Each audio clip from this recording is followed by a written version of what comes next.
Elbette halayman şu yagımın ders gerek xat yazıvatımız Birleşken Devletler Teşkilatı'nın kişilik hukuk komitetlerinin ki işe aralışışını ve Amerika'nın, Avrupa Parlamentinin hemmisinin bizning vatanga adam evatib Xitoyning tashviqot organida oldiq chiqirib bergan adamlari emas, haqiqiy tayoq yegan, turmuga tashlangan, o'ldirilganlarning oil tabobatlariga suhbat o'tkazib tövanga tushib aniqlashini umid qilaman.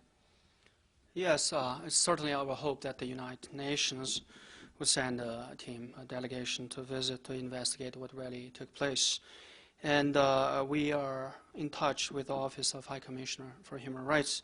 And we also hope the United States and the European Parliament will also do so to investigate, to go and meet with the families of the actual victims who are killed or beaten by the Chinese authorities, not the individuals usually the Chinese government recommends to meet, who only tell rosy stories of Chinese policies in our country. I would also like to address accusations leveled against me in the Chinese media regarding my alleged involvement in instigating the protests in East Turkestan.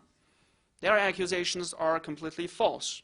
I did not organize the protests or call on the people to demonstrate. My only contact with any Uyghur inside East Turkestan in a recent day was a call I placed to my brother,